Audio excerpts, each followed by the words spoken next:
Piedade Cristã, os frutos do cristianismo verdadeiro, por John Bunyan. Capítulo 1. Deveres do chefe de família. Se você tem uma família sob sua autoridade, deve considerar os vários relacionamentos em que está envolvido, e é necessário saber que em cada um deles você tem uma obra a fazer para Deus e que Ele requer com que você se comporte fielmente em cada um deles. Seu dever para com a família de forma geral. Aquele que é o chefe de uma família tem com relação a ela uma obra a fazer para Deus, a saber, o direito de governar a sua própria família.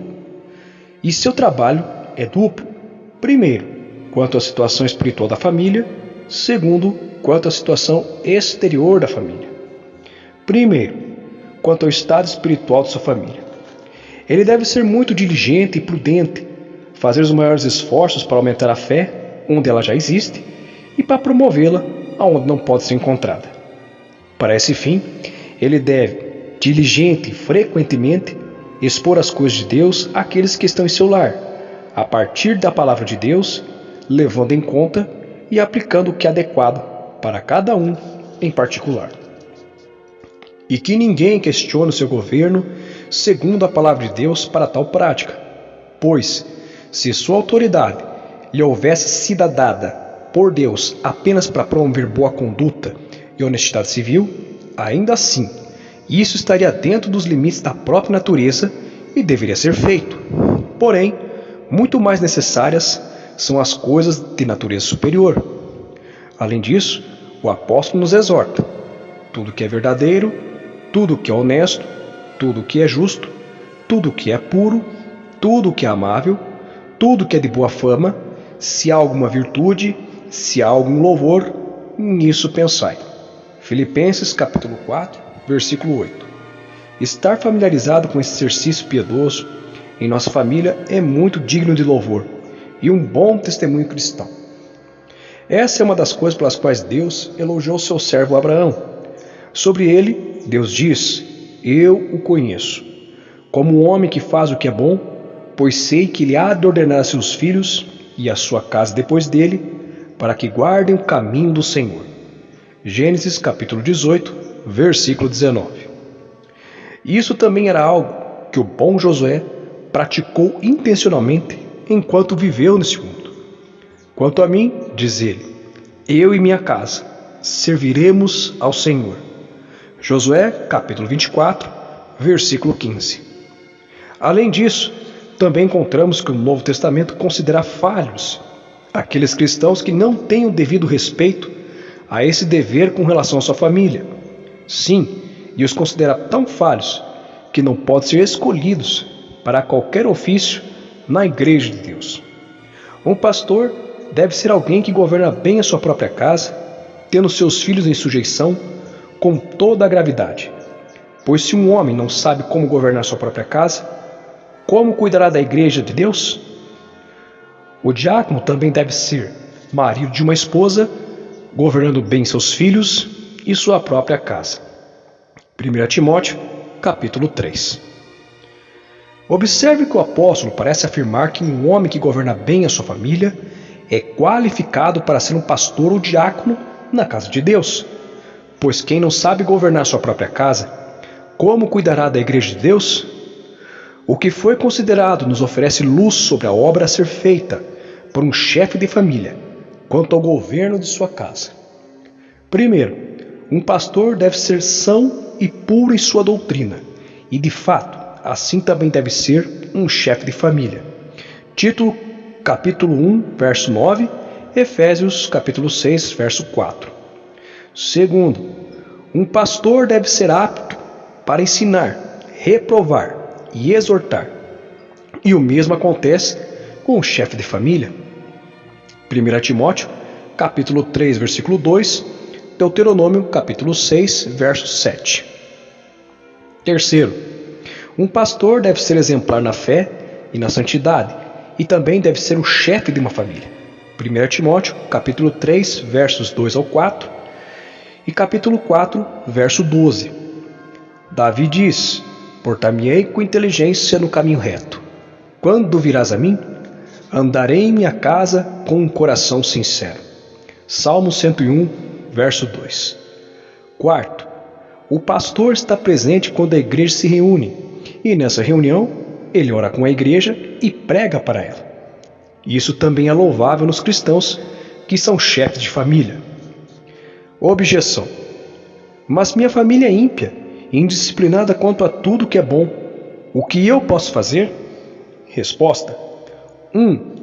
Embora isso seja verdade, você deve dominá-los, e não eles a você.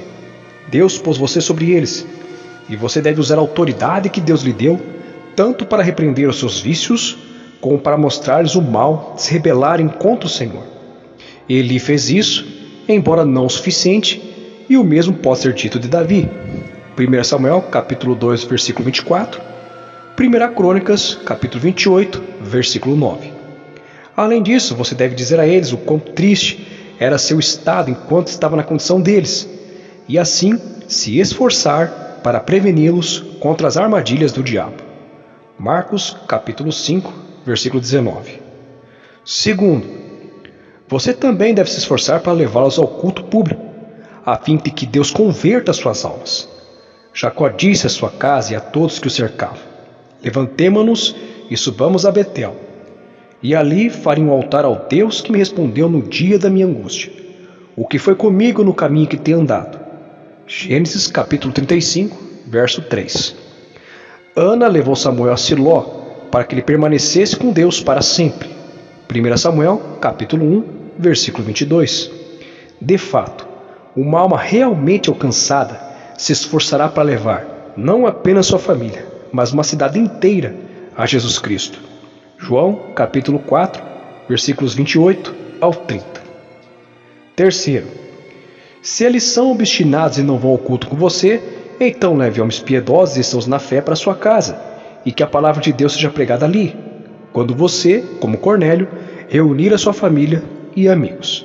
Atos, capítulo 10. Você sabe que o carcereiro, Lídia, Crispo, Gaio, Estéfanas e outros, não apenas eles mesmos, mas também suas famílias, foram alcançados pela graça por meio da palavra pregada, e que alguns deles, se não todos, pela palavra pregada em suas próprias casas? Atos capítulo 16, versículos 14 a 34, Atos capítulo 18, versículos 7 e 8, Primeira carta de Paulo aos Coríntios, capítulo 1, versículo 16. E isso, pelo que eu sei, pode ser uma das razões entre muitas, pelas quais os apóstolos não apenas ensinavam publicamente, mas de casa em casa. Penso que eles assim faziam para que, se possível, pudessem alcançar aqueles membros de alguma família que permaneciam não convertidos e em seus pecados. Atos capítulo 10, versículo 24, Atos capítulo 20, versículos 20 e 21. Você sabe como era habitual nos dias de Cristo as pessoas o convidar para suas casas, se houvesse algum aflito que não poderia ou queria ir a ele. Lucas capítulo 7, versículos 2 e 3, Lucas capítulo 8, versículo 41. Se é assim com relação àqueles que têm doenças corporais em suas famílias, quanto mais então deveria ser onde existem almas que necessitam de Cristo para salvá-las da morte e da condenação eterna. Quarto, vigie para que você não negligencie os deveres da família entre os membros, como ler a palavra e orar. Se há alguém em sua família que é piedoso, encoraje-o. Porém, ainda que você esteja sozinho, saiba que tem a liberdade de ir a Deus em Cristo, e também medite no fato de estar unido à Igreja Universal, com todos aqueles que serão salvos. Quinto, cuide para que não haja nenhum livro ou conversa ímpia, profana ou herética em sua casa. As más conversações corrompem os bons costumes. 1 Coríntios, capítulo 15, versículo 33. Livros profanos ou heréticos são aqueles que tendem a promover as futilidades da vida ou que se opõem aos fundamentos do Evangelho. Eu sei que os cristãos devem ter liberdade quanto às coisas indiferentes, mas quando se trata das coisas que dizem respeito à fé ou à santidade, aquelas outras coisas devem ser abandonadas por todos os cristãos, e especialmente pelos pastores de igrejas e chefes de famílias. Essa foi a prática de Jacó, ao ordenar a sua casa e todos os que estavam nela a lançar fora os deuses estranhos dentre eles e mudarem suas vestes. Gênesis capítulo 35, versículo 2. Em Atos, nos deram um bom exemplo disso, aqueles que pegaram seus livros de artes mágicas e os queimaram em público, ainda que valessem 50.000 peças de prata. Atos capítulo 19, versículos 18 e 19. A negligência quanto a isso já ocasionou ruína em muitas famílias, tanto entre filhos quanto entre pais. Faladores vãos e suas obras enganosas podem subverter famílias inteiras muito mais facilmente do que muitos supõem. Tito capítulo 1, versículos 10 e 11. Você deve se preocupar com a situação espiritual da sua casa. Segundo, quanto à situação exterior de sua família, você deve considerar essas 3 coisas. Primeiro, que depende de você cuidar deles para que tenha o suficiente para uma vida conveniente. Se alguém não tem cuidado dos seus, e principalmente dos da sua família, negou a fé. É pior do que um infiel. 1 Timóteo, capítulo 5, versículo 8. Mas observe que, quando a palavra diz que você deve prover o bem da sua casa, ela não lhe dá licença para negligenciar esse cuidado, e nem permite que você busque se apegar ao mundo, em seu coração, nem que entesoure bens visando esta vida, e nem que se preocupe com os dias que estão por vir. Mas essa passagem das Escrituras os ordena a prover para suas famílias, de modo que possam ter comidas e roupas, e se eles ou você não se contentarem com isso, então vocês vão além daquilo que Deus ordena. 1 Timóteo, capítulo 6, versículo 8, Mateus, capítulo 6, versículo 34. Isso consiste em trabalhar para que você tenha com que aplicar-se às boas obras nas coisas necessárias. Tito, capítulo 3, versículo 14. E nunca faça objeções quanto ao seu dever de prover para a sua família, pois isso consistirá apenas em incredulidade. A palavra diz que Deus alimenta os corvos, cuida dos pardais e veste a erva. E essas 3 coisas, ser alimentado, cuidado e vestido, abrange aquilo que o coração pode desejar. Lucas capítulo 12, versículos 6 ao 28. Segundo, portanto, embora um homem deva prover para sua família, todavia, todo o seu trabalho precisa ser regrado com moderação. Seja a vossa moderação conhecida de todos os homens. Filipenses capítulo 4, versículo 5.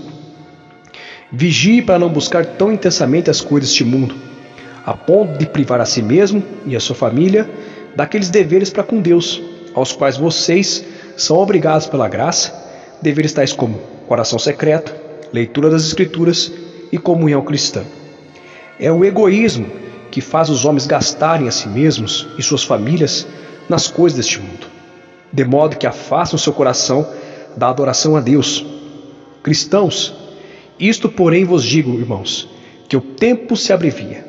O que resta é que também os que têm mulheres sejam como se não as tivessem, e os que choram como se não chorassem, os que folgam como se não folgassem, e os que compram como se não possuíssem, e os que usam deste mundo como se dele não abusassem, porque a aparência deste mundo passa.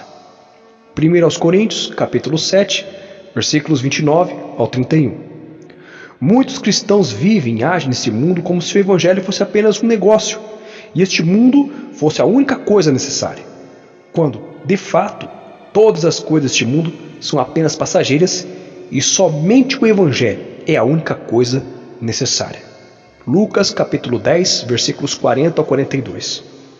Terceiro, se você é o chefe de uma família, cuide para que haja um padrão cristão entre os que estão debaixo de seus cuidados, como deve ser uma casa que é governada por alguém que teme a Deus. Esforce para que seus filhos e empregados estejam sujeitos à palavra de Deus, pois, embora somente Deus governe os corações, Ele requer que você governe o comportamento exterior de seus familiares, e se você não fizer isso, em pouco tempo, eles poderão ser afligidos. 1 Samuel, capítulo 3, versículos 11 a 14. Cuide, portanto, para que você os mantenha sóbrios em todas as coisas, nas vestes e na linguagem, e para que não sejam glutões nem bêbados. Não permita que seus filhos maltratem os seus empregados, nem se comportem de modo insensato uns para com os outros. Aprenda a distinguir entre aquela aflição em sua família que é causada por você e aquela que é operada por Deus. E ainda que você seja muito zeloso pelo Senhor e não suporte nada que represente uma transgressão aberta contra Ele, todavia, aqui estará sua sabedoria. Não se preocupe com aquilo que é feito para prejudicar você. Antes, esqueça disso. O amor cobre uma multidão de pecados. Não seja como os que se enfurecem e ficam como loucos quando são ofendidos, mas que, por outro lado, podem até mesmo rir ou não repreender seriamente aqueles que desonram a Deus em sua própria casa. Governe bem a sua própria casa, tendo seus filhos em sujeição com toda a modéstia. 1 Timóteo, capítulo 3, versículo 4. Às vezes, Salomão era tão excelente que fazia deslumbrar os olhos de seus observadores. 2 Crônicas, capítulo 9, versículos 3 e 4. Que você não se contente em fazer seu dever apenas com relação às grandes coisas, mas cuide também dos menores detalhes.